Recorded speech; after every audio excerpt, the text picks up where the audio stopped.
grand débat du jour. Alors je commence par vous dire, je m'en sens capable, mais c'est-à-dire que vous êtes candidat, mais il faut que les autres acceptent. Non, je suis candidat de rien du tout si moi, je sais quelle est ma contribution à la vie de la gauche. Je m'en sens capable aussi, et si jamais il y a un consensus qui devait aboutir à un non, je suis prêt à prendre la place qu'on souhaitera pour transformer la vie des gens. Si jamais dans l'histoire de notre pays, quel que soit le poste que je puisse occuper, si c'est à Matignon comme Premier ministre, pourquoi pas? Compte tenu des chiffres que vous donnez, c'est forcément les Insoumis, eh bien il fera une proposition, il n'imposera rien, il proposera, et nous avons dans nos rangs de quoi faire. Alors je ne m'élimine pas, mais je ne m'impose pas. Et donc vous l'avez entendu, François Ruffin a déclaré « Je me sens capable d'être Premier ministre ». C'était ce matin quand hier soir, Jean-Luc Mélenchon n'excluait pas de diriger le gouvernement de cohabitation. En cas de victoire du nouveau Front populaire aux élections législatives, l'Alliance de gauche devra donc proposer un candidat pour le poste de Premier ministre. D'autres noms circulent. Alors farouchement, certains parlent de de Fabien Roussel ou d'autres de Laurent Berger.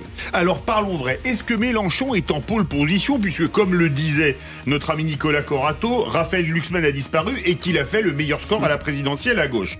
Est-ce que la chose la plus importante dans une coalition, c'est la personne qui l'incarne ou le projet politique?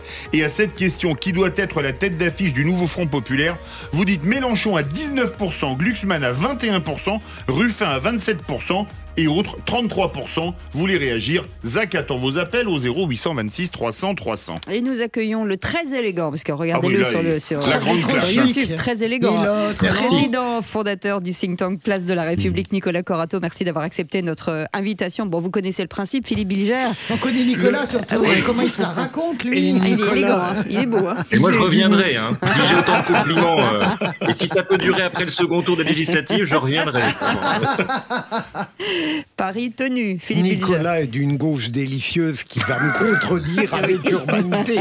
Mais sérieusement... Ce qui n'est pas le cas de tout le monde, c'est ça qu'il faut lire. Non, mais vous aussi, François. Merci pour les sous-titres, François.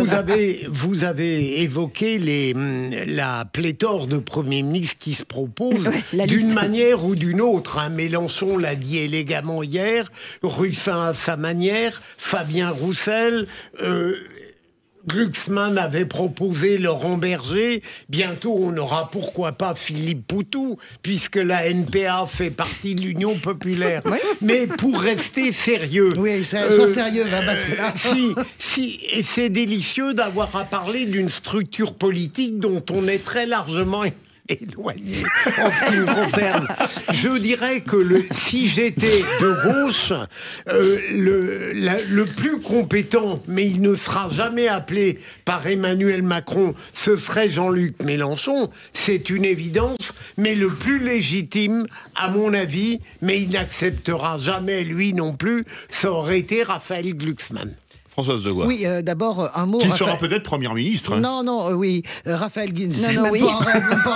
Raphaël Glucksmann, déjà, n'est pas du tout oublié, laissé dans son coin. Je rappelle que tous les représentants de Raphaël Glucksmann sont à toutes les négociations et travaillent texte par texte et travaillent les circonscriptions. Donc l'idée du grand brûlé Raphaël Glucksmann est fausse. La deuxième idée de les électeurs de Raphaël Glucksmann se sentent trahis. Je reprends le sondage qui est sorti hier. 88% des électeurs de Raphaël Glucksmann sont d'accord pour le Front populaire. Donc, ça, c'est le premier point. J'en viens maintenant à votre question. Ça sert à quoi de parler de gens qui ne seront jamais Premier ministre? D'abord, Jean-Luc Mélenchon, il a fait ça plus qu'avec les formes hier. Hein. Il a dit, il y a quand même... C'est le piège de la question. Déjà, poser la question, c'est vous piéger parce qu'on va décortiquer. On sent bien, il a bien compris, je pense, Jean-Luc Mélenchon, même s'il dit l'inverse, il a bien compris le piège qui consiste à l'exposer comme repoussoir. Voilà pourquoi il refuse d'aller au débat. Il a bien raison. Et il a bien compris le fait qu'on n'en veut pas de lui comme Premier ministre. C'est clair et c'est net. De la même manière que François Ruffin. Il est bien gentil, François Ruffin, de faire des offres de services, mais c'est pas le sujet, François Ruffin. Raphaël Glucksmann n'a jamais fait d'offre de service de Premier ministre. Il a même dit le contraire. Je ne veux pas aller à Matignon. Vous comprenez bien que là, on est dans une espèce de jeu de dupes.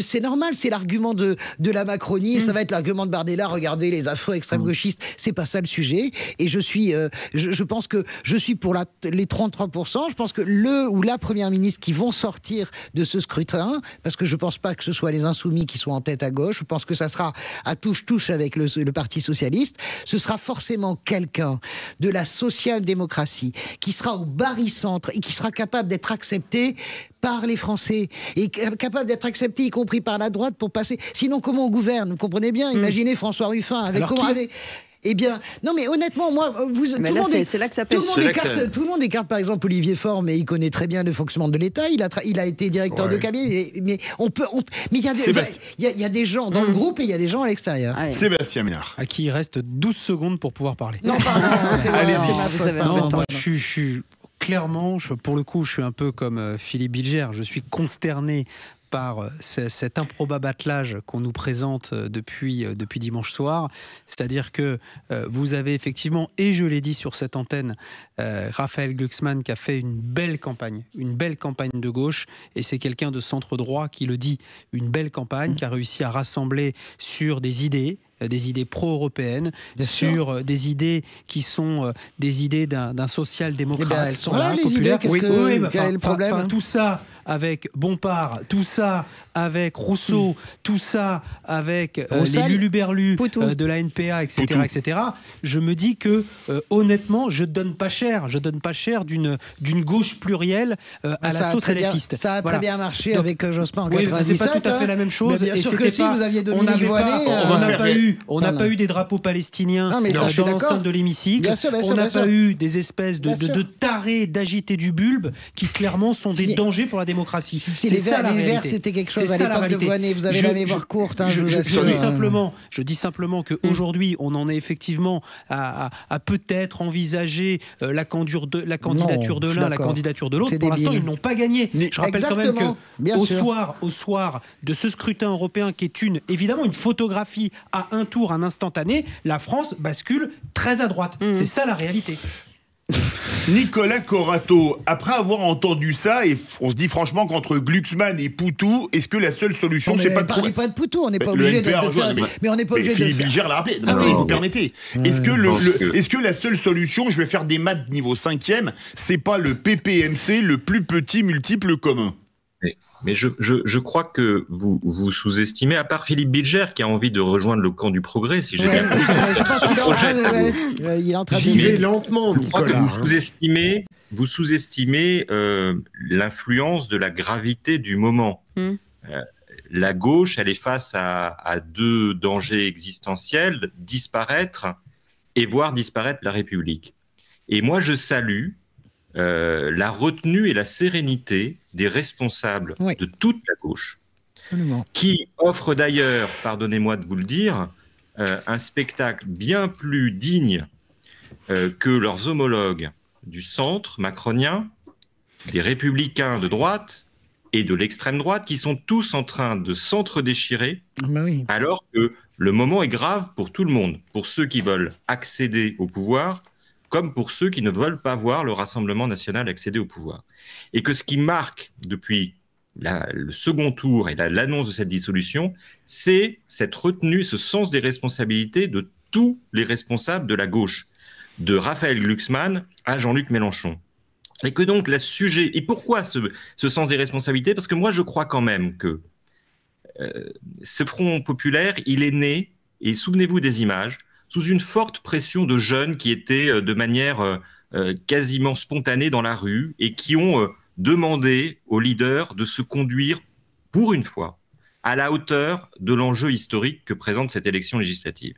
Et si vous vous baladez dans les rues de Paris ou d'autres agglomérations depuis quelques soirs, vous voyez d'autres jeunes qui sortent de manière spontanée manifester, là aussi avec une certaine dignité et une certaine profondeur. Et je crois que ce regard porté par la jeunesse et par les électeurs démocrates et républicains sur ce qui se passe à gauche les oblige et exerce une forme de pression qui impose cette retenue qui, à mon avis, est tout à fait bénéfique au débat public et qui dénote.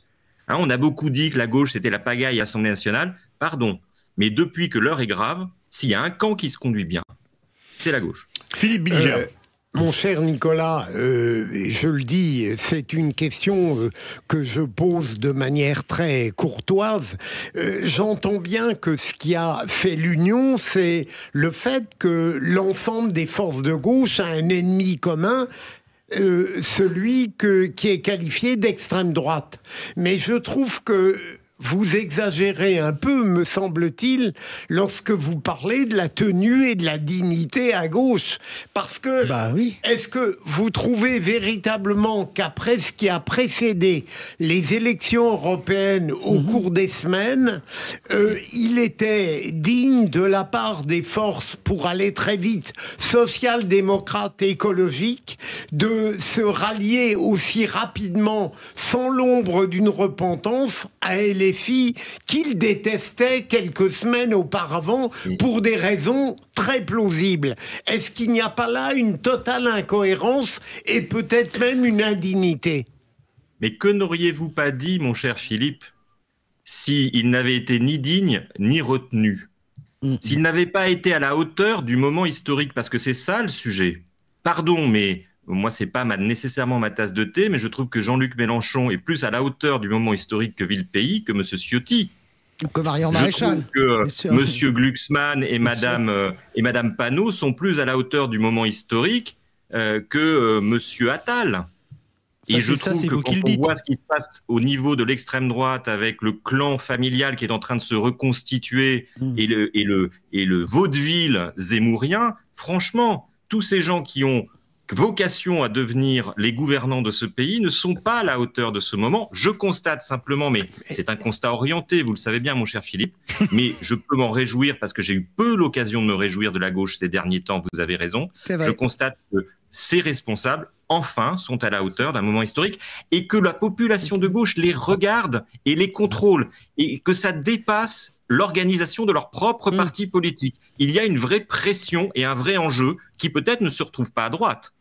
Est-ce que vous avez écouté Patrick Kanner ce matin, le sénateur PS, qui disait que le point final, c'est qu'ils reconnaissent que le Hamas soit une organisation terroriste et le soutien absolu à l'Ukraine. Est-ce qu'on le sait aujourd'hui? Est-ce qu'on sait qu'on a statué sur ces sujets-là? Bien sûr, ils sont en train de statuer. Moi, je pense qu'il n'y aura aucun problème au final, y compris pour les livraisons d'armes sur l'Ukraine. Et je pense que le vrai problème porte sur les cas de Adrien Quatennens, de Julien Bayou et de quelques députés LFI qui se sont particulièrement mal comportés, à qui il est très difficile pour les partenaires de gauche de donner une étiquette unique. Mais le dernier point très important, je rejoins ce que dit Nicolas, et c'est pour ça qu'on n'est même plus dans une alliance. Il y a quelque chose qui est en train de dépasser les partis de gauche, qui est du domaine d'un élan du peuple du peuple de gauche, qui dépasse largement les étiquettes. C'est-à-dire que, ok, Mélenchon, antisioniste avec des députés antisémites, ok, on s'en fout.